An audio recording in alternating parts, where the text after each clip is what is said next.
Oh, hello and welcome to What Are We Talking About with Jamie Jakes. I am him. I'm sitting next to film demon Ryan Perrio, and we are here to cover prospect tight ends of this draft class.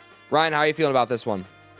I feel really good. Like, it's amazing how this position, like in maybe like 5 years, has developed so many different flavors of tight end. Like, you have the inline blocking tight end, you've got the outside, receiver tight end, you've got the mismatch weapon tight end that you just basically put out there, like with both receiver sets to kind of be your size bully out there if you don't have a dominant X receiver. Like, it's just so much. There's so much more to it now than just, hey, can you block, but also like leak out in the field like it used to be. They are different categories of tight ends now, and I guess we'll get started with this one. NFL insider James, Alabama graduate James, could not make it for this program, but he insisted that we cover CJ Dupree, Alabama tight end. His last season with the Crimson Tide, he caught for a whopping 256 yards, 0 touchdowns, 0.64 yards per route run. For comparison, like 2 yards per route run is pretty solid for a tight end. Versus man, he was a lot better. He was 1.52 yards per route run, or versus zone rather, he was better. 6'5", 256 at the combine. He did run a very fast 40 at 4.69, which is very nice, I have to admit. He had a very concerning vertical, however, only 34.5 inches, but he did get 32 reps on the bench. So I love that. From Scranton, Pennsylvania, which was the most fun I had learning about this guy. He stinks. This guy really, really stinks. I don't know why James had us cover him. There's like literally a dozen tight end prospects in this draft class. And then James texted us. He's like, well, he won't be good for fantasy, but he's a really good blocking tight end like that. Yeah, that's what that's in high demand now is undersized blocking tight ends, Ryan Perrio. I will say on film, he is a willing blocker. I love the enthusiasm. He will stick his nose. But to me, he's still, even at 6'5", he just seems undersized out there. Like, he kind of reminds me of Brevin Jordan of the Texans. Like, he's a little bit undersized for a tight end, but he's got some dynamic athleticism, like that speed. Of course, he's good. With speed like that, you're going to be great against zone coverage because you can eat up that cushion, and it just literally. I think he could be maybe like, in a 3 tight end set, he can be kind of that, or kind of a mismatch weapon at certain points. But I don't see anything that makes me think every down tight end. Like this, he's not, there's no way TE1 with what I saw on film. I think he'll really add some depth to an XFL team next year, Ryan Perrio. It's tight end 3 on an XFL team. Whatever that league is. That's a UFL, I think it is now. Yes. Anyways, so moving on. So I pre-sent you my rankings. We're going to go from 7 up to 1.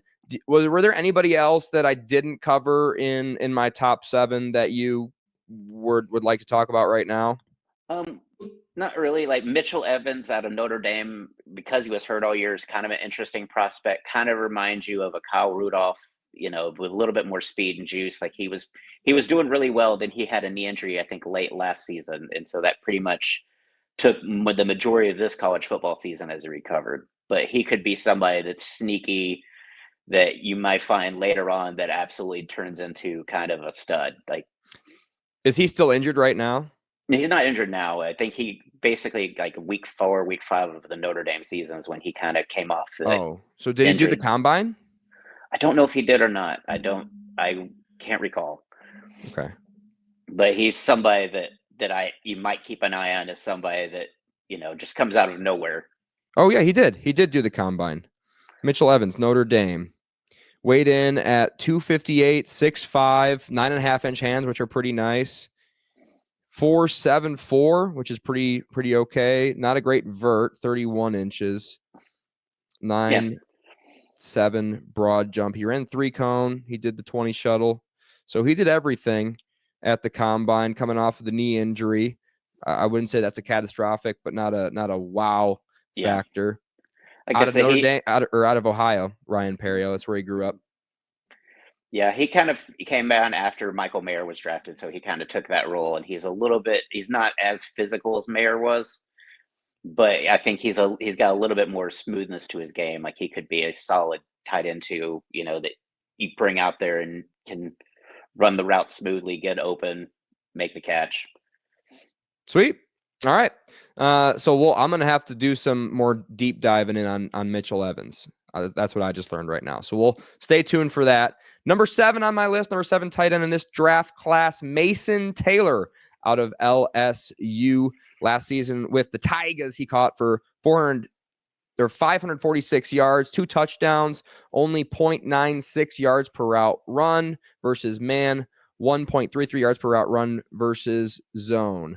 6'5", 251, 10-inch hands, but he was a combine coward, didn't test outside of getting measured.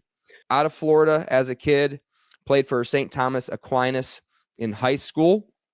Got money. His statistics, his yards per route run are pretty concerning. Of course, and that's career, by the way, at LSU. Of course, he was competing with Brian Thomas and Malik Neighbors over there, so it's a little bit excusable. But after kind of watching the other 6 guys in this class, which people are saying this is a pretty deep class for tight ends, I think it's pretty good. I don't think we have the top end talent that we might have had in the past couple of years, but it's got some pretty good depth to it. I think a lot of the other guys shine in different ways, and I'll kind of get to my film notes after I hear from you, Ryan Perrio. So Mason Taylor, son of Jason Taylor, I'm really surprised. I thought maybe, with his attributes, you would think he'd be a hell of a defensive end, the big hands, the decent speed. I think he could have really shined as a defensive end, but he chose to great hands. I think he's probably the smoothest hands in this class. He just it looks effortless when he catches the ball. Nothing seems. That may be a testament to the Jaden Daniels and Nussmeier that he played with that just pretty much put it right where his hands are on every play. But he doesn't have any kind of spectacular breakaway. I don't see a lot of things where where you watch him and he's like, wow, how did he get open? It's in past years he would probably be a tight end too, second rank in the class. But the athleticism for that position is just exponentially grown. Vernon Davis has basically broken the tight end position. Basically, when he ran the 4-4 as a tight end, that was the beginning of the end for the the 4-5, 4-6 guy that just hangs out in the middle of the zone and just finds the open area. Yeah. So my notes on this guy, he good separator. He did have some help his previous seasons. He's got good speed, but like you said, not breakaway, gonna blind you speed. He did have to play with Malik and Brian, so you kind of excuse some of the efficiency issues. He's got good hands, but he does have some concentration drops. On 3rd down, gotta have it. 4th down plays, he's catching them 10 times out of 10, even if it's contested. But sometimes he does have a little bit of a mental lapse every once in a while and just does a boneheaded drop. There's a few of them on his film. He did have a game winner against Bama, which is pretty sweet. He's got flashes against good teams, just hasn't really been consistent. In this past year, he kind of had, from what I would describe as kind of problematic quarterback play. So you kind of excuse him there with some of the efficiency statistics. But do you agree with my ranking having him here at 7? Yeah, I agree with that. Like I said, there's no wow trait on any of his things. He basically is a B- on every B-, B+, B+, B-. To me, he's like Zach Ertz now. He's basically Zach Ertz 10 years of the league. He's you could, he doesn't do anything wow physically, but every time Jaden Daniels needs 10 yards, there he is. Yep. So moving on to number 6, Elijah Arroyo, 21 years old, out of Miami, 590 yards, receiving 7 touchdowns, 1 year of production. He had 1.16 yards per route run versus man, 1.98 yards per route run versus zone, which is getting into some pretty solid numbers here. 6'5", 250 at the combine. Another big hands guy, 10-inch hands, 22 reps on the bench press. He's from Frisco, Texas, season-ending injury as a sophomore. No idea what happened in his college career, but he did have a season-ending injury under his belt. He played all right this year. I have film notes on him, Ryan. What do you got in Elijah Arroyo? He is my tight end 3. I love him. Okay.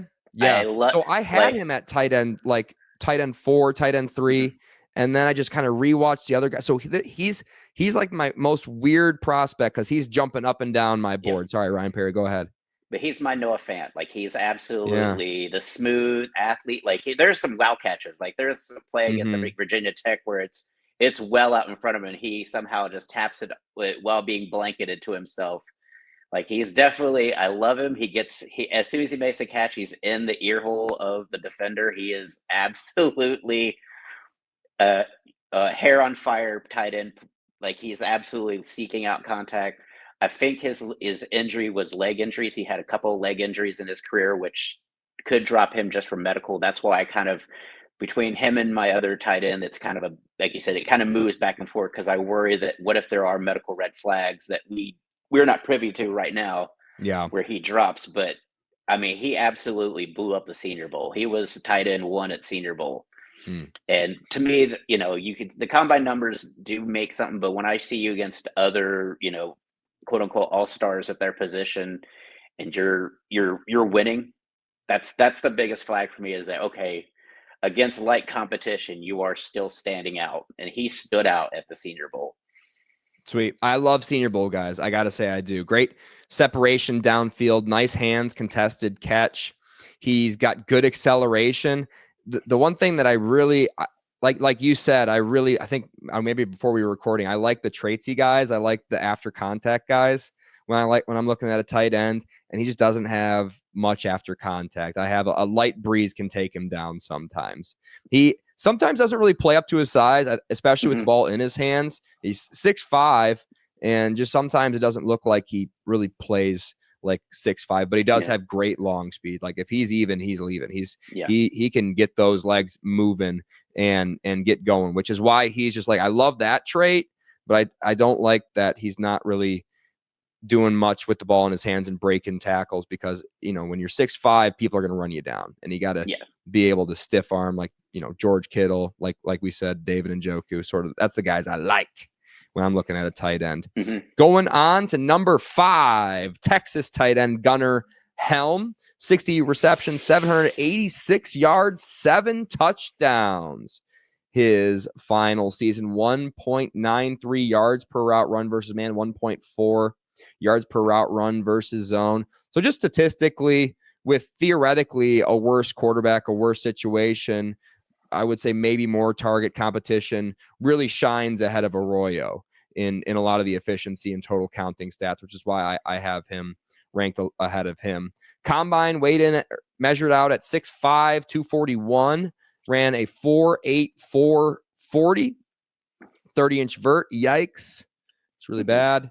Like, I can do a 30-inch vertical like right now. I don't weigh 240, but I'm closer to 240 than I'd like to admit. He is from Colorado, 3-star out of high school. What's your take on Gunnar Helm, Ryan Perrio? He's one of my more disappointing tight end prospects. Like, I thought, especially at the combine when he ran a 4.8, I was like, that's kind of, that's tough. Like, he's got to definitely fix that on his pro day. He can't. That's because to me, he's Jake Ferguson for the Cowboys. He's just a big body. Like, he won a lot of his because of size, decent hands. Like, but there's no wow plays. Like, there's just plays where he just basically catches it because everybody's following Golden and Isaiah Bunn, and he just takes in that vacated space.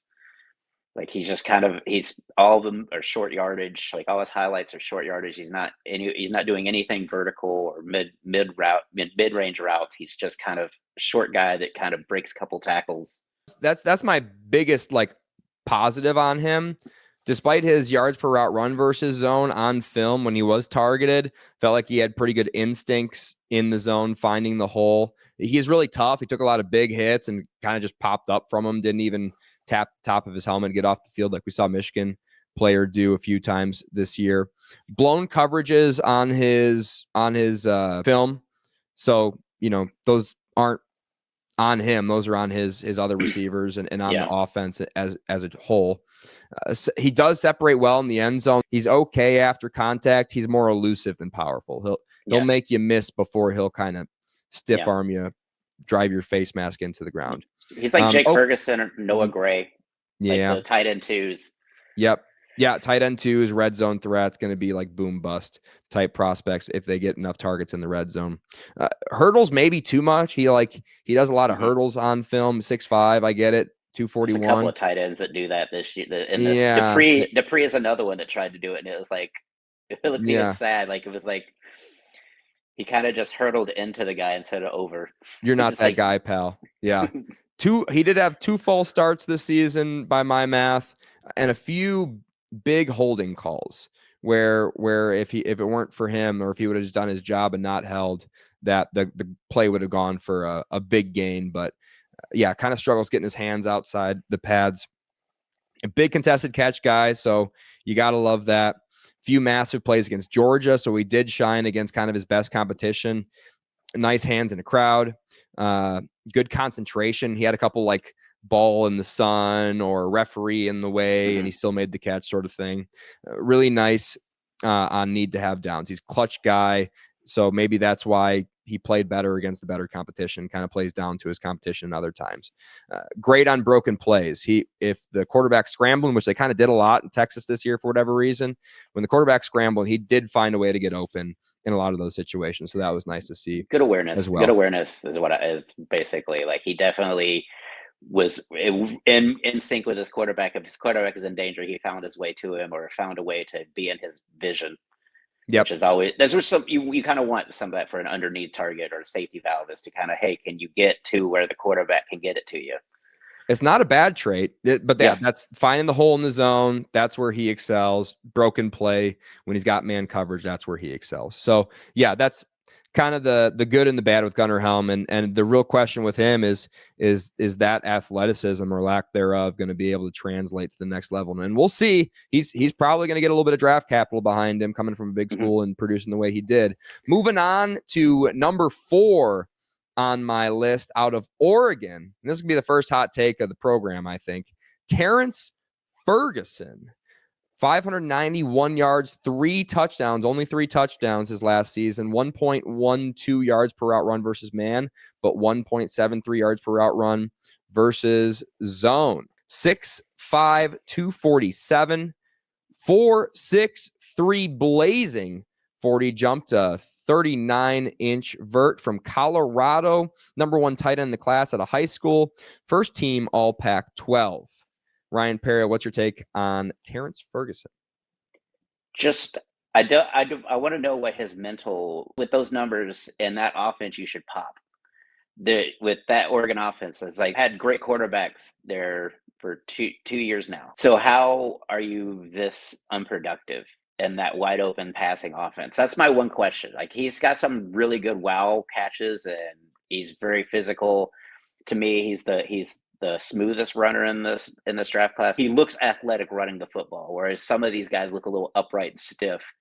This guy looks like he looks like a running back once he gets the ball. Like, he's got a great stride. He's fluid. Kind of reminds me of Jimmy Graham. He hasn't reached his ceiling, and I wonder if maybe a coach at the next level can unlock him. I'm just wondering if there's just plays where he's quitting on the route because he's not targeted, or if why isn't he more involved? Is all I was thinking when I was watching his film. His efficiency statistics are pretty darn good, though. The yards per route run. So he was efficient, evidently just didn't get enough opportunities with this offense. My notes on him: great after contact. That's probably his best attribute, which I love in a tight end. And then that helps if you run a 4.63 and you're good after contact. Man, that's going to bode well in the NFL, I think, as a tight end. High balls in the end zone, he just dominated. He really got up, used all of his 6'5" frame in the red zone. He's a pretty decent separator.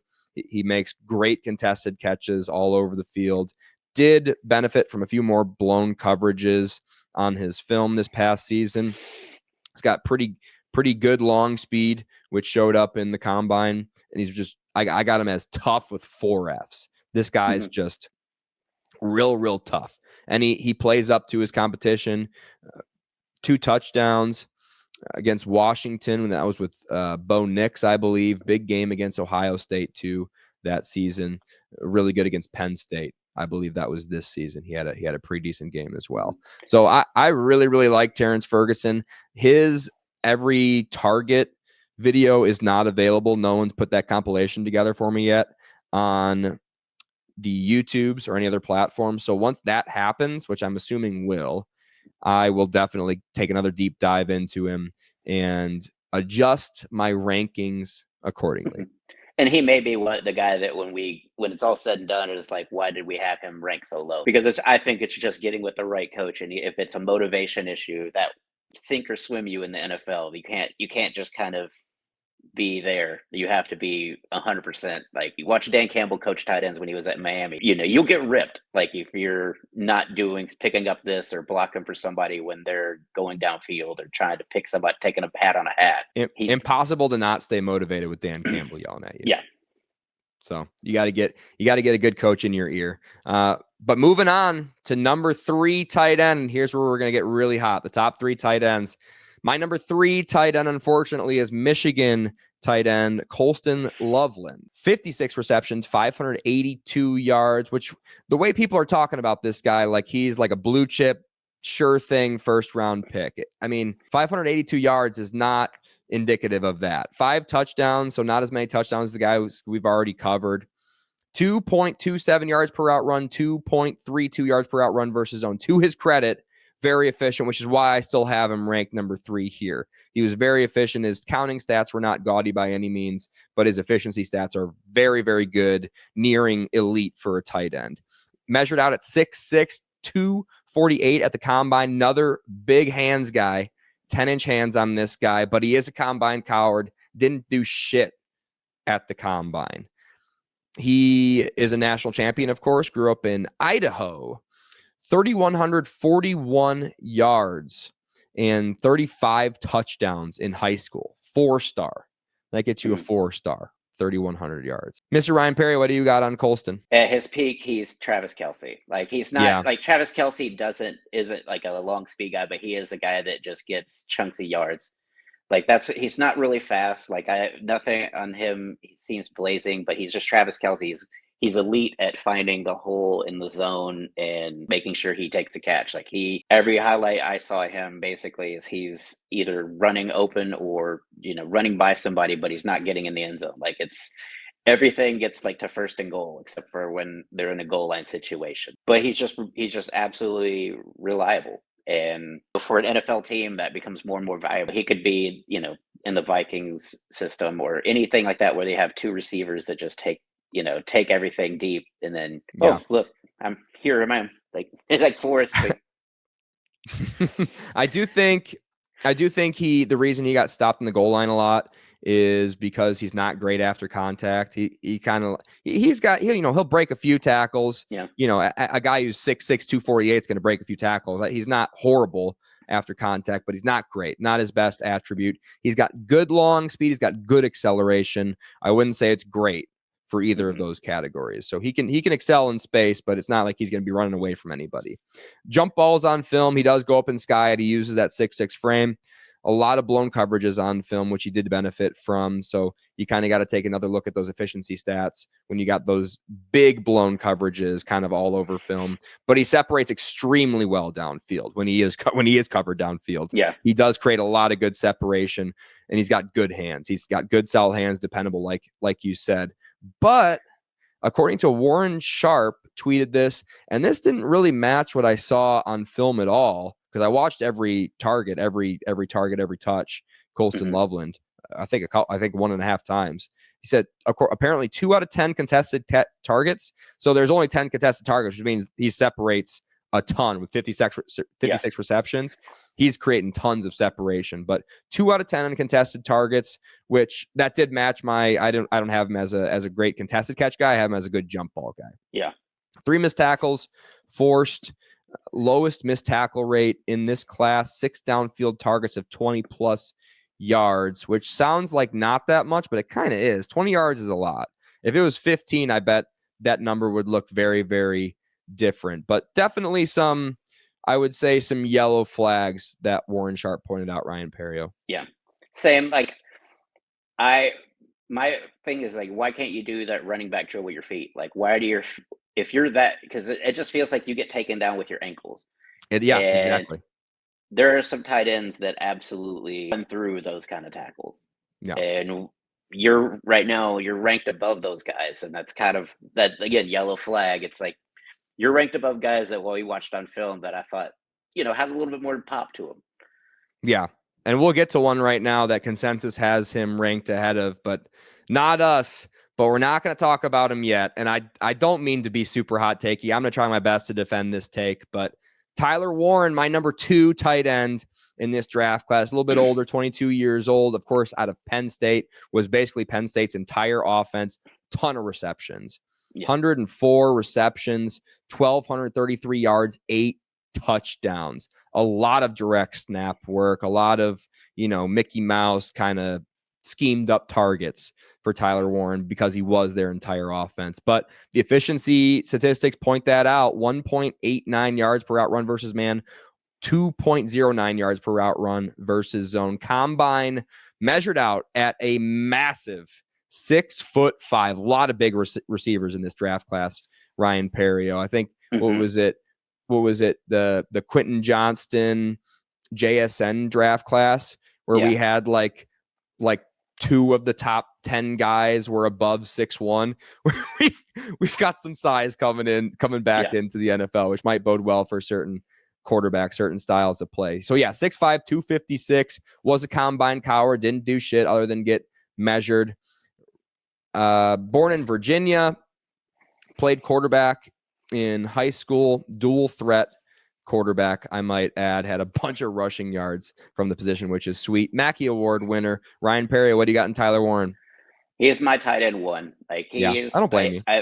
I've watched multiple games, like as a Notre Dame fan, I watched the Penn State Notre Dame game, and he absolutely went against elite cover corners in Notre Dame that are going to get drafted, and Xavier Watts, and was absolutely abusing them. They could not cover this man. Like he is an elite route runner and separator. And when he can't separate, he still catches the ball. He absolutely will frustrate any DB because you can blanket him and he still somehow comes down with that ball. Great ball skills. As much as a dual threat quarterback as he was, he feels like he's kind of slower. He may have just been against, abused like smaller defenders. Yeah, I got to assume he was 6'5", 240 in high school. It just seems like that type of guy. But he even played center at Penn State. There are some games where he lines up as center and snaps the ball like for the tush push or whatever, and then just goes down the field. Like he is just an absolute mismatch weapon. Like he's a chess piece of a tight end. I don't know how successful he'll be at the NFL level. Like I think he'll be a solid tight end 1. Like he's like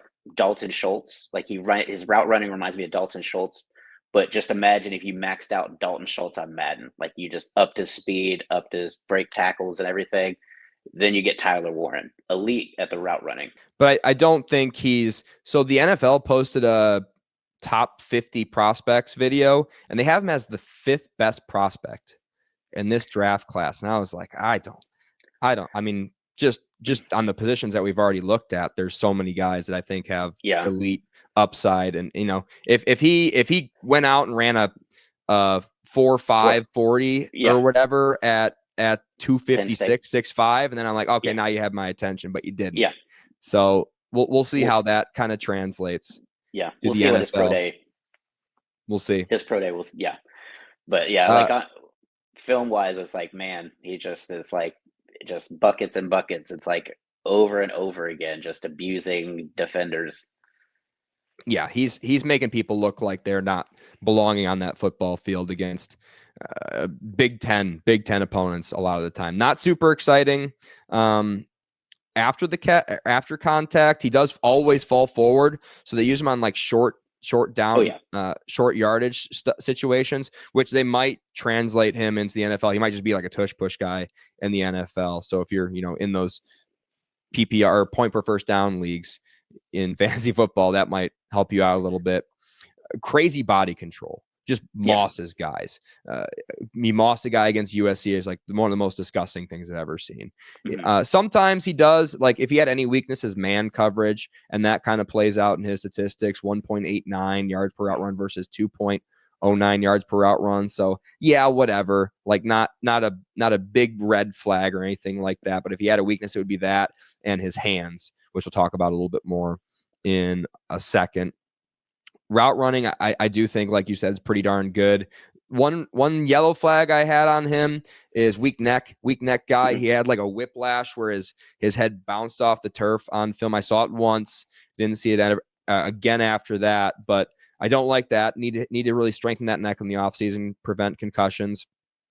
He does, finds a hole in the zone pretty much all the time, but he does not have as good of hands as Fannin, which is why I had to put Fannin ahead of him. Good after catch. He's got some yak ability, but Fannin's the yak king. And I'm going to talk about that in a second, Ryan Perrio. I agree. Like, it's basically, a do-it-all tight end. Like, if you're needing a Swiss Army knife on your offense, then this is the guy you need. If you don't have any kind of an elite superstar receiver, the best fit would be probably like New England or some place where you don't have an elite receiver outside guy and you just need someone inside to kind of be that do-it-all guy. That would be an ideal fit for him. Or Jacksonville or some, where you can benefit from Brian Thomas Jr. I just don't see him being an elite tight end, but I see him being a great piece, to go with somebody either that has nothing to be a starter piece for an offense or the underneath piece for a playmaker. Would you take him first round if you're like a Jacksonville? Theoretically, they're drafting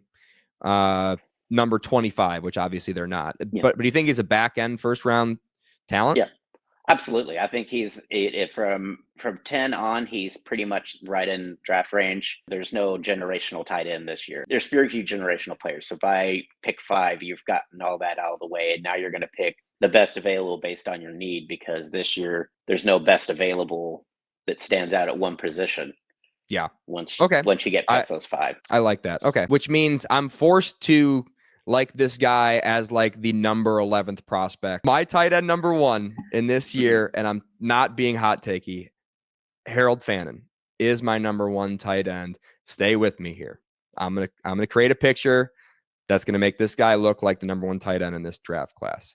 Bowling Green, 20 years old, young, 2 years younger than our other guy, Tyler Warren. We're going to start with statistics. So Bowling Green, if you're a small school guy, what do you want to see? You want to see stuff that's never been done before in the position in that conference, right? Well, I got good news for you. 1,555 yards, 10 touchdowns this past season, long of 65 yards. He got loose. 2.65 yards per route run versus man. Blazed past man coverage, and that's a career statistic compared to Tyler Warren, who was at 1.89 yards per route run versus man. Well, how'd he do against zone? Elite, 3.41 yards career against zone. That's like Ladd McConkey numbers. That's insane. You're not supposed to be doing that sort of stuff as a tight end at the volume that he did it at. Compared to Tyler Warren, 2.09 yards per route run versus zone. And of course, you're going to say, well, what was the competition? We'll get to that later. Stay with me. Combine, undersized actually. 6'3", but 241. So a thick 6'3". I think that's big enough. Plays big to that smaller size. Did everything at the combine. Was not a coward. 4.71 40. I'm fine with it. 22 reps on the bench press.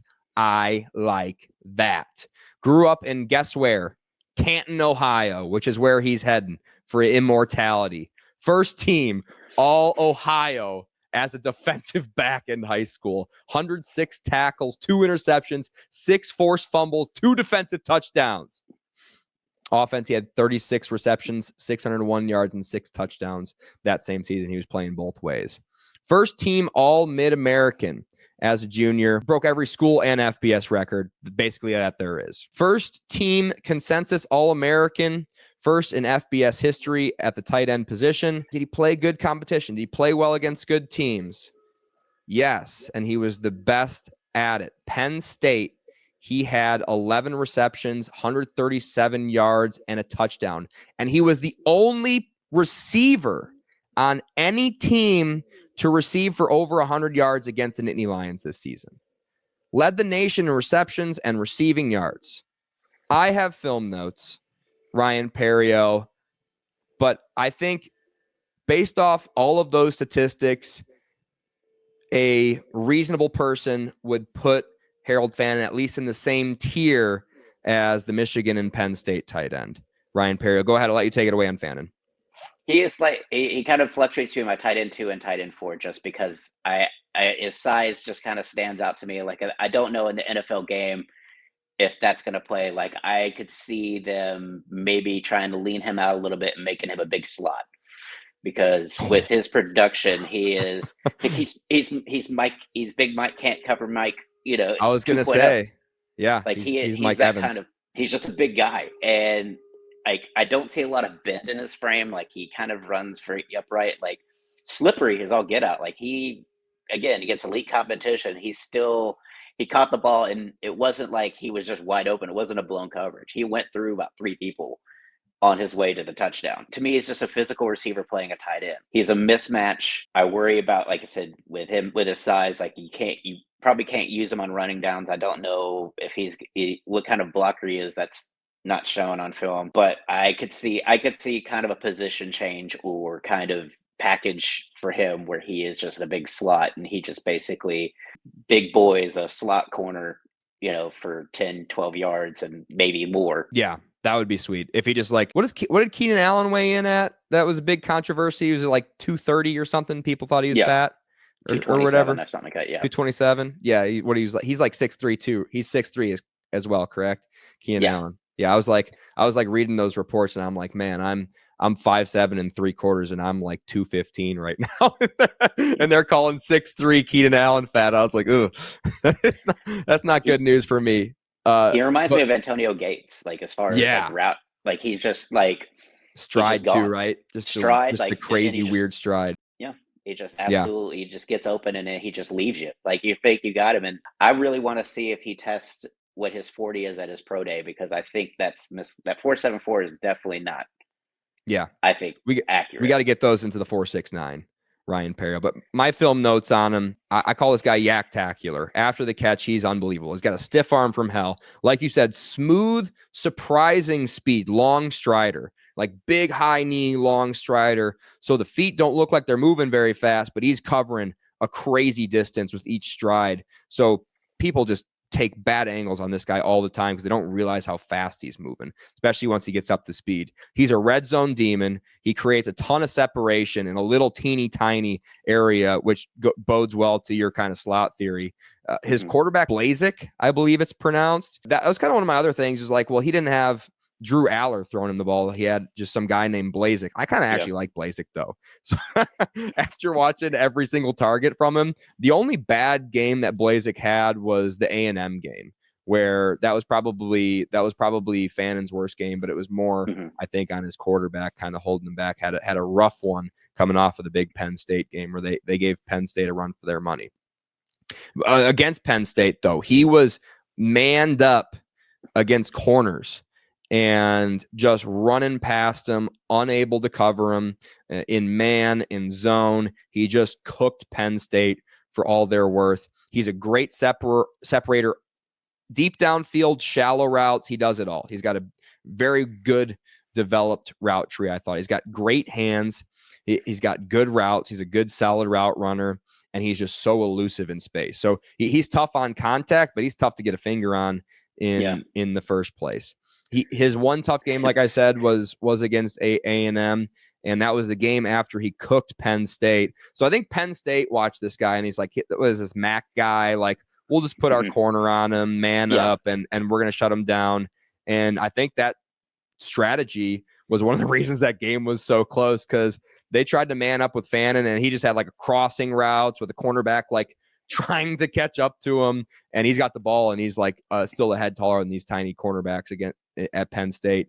And then A&M was just like, all right, we are gonna triple bracket Fannin, take him out of the game, and it worked. It worked pretty well. Fannin got a little bit of his, but I would say A&M got more than they got though. Yeah, but that's what you want to see out of a smoke school guy, is that you have to basically is gaudy numbers, and basically top tier defense is basically saying that guy, and still getting some catches, but them just basically saying, we're going to bracket you with 3 guys and then make, and that's how you win. And That's the only way you won, is because you bracketed one guy with 3 defenders. That speaks volumes on film. Like I said, my only concern is like the size, and he just doesn't have, I would say, fluidity. So I think blocking could probably be a struggle for him just because he's so tight-hipped.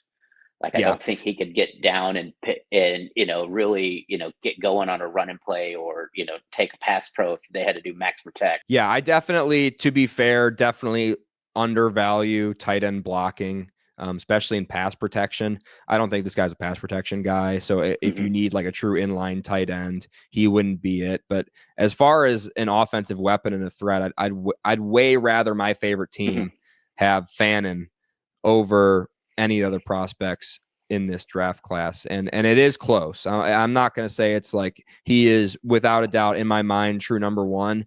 Like, honestly, this is a pre-draft ranking. Once the draft works out, and if Fannin does fall into the second, third round in this class, I'm going to have to move him down my list and put Tyler Warren ahead of him just based off the draft capital alone. The opportunity he's going to get is not going to be the same as Tyler Warren coming out of college.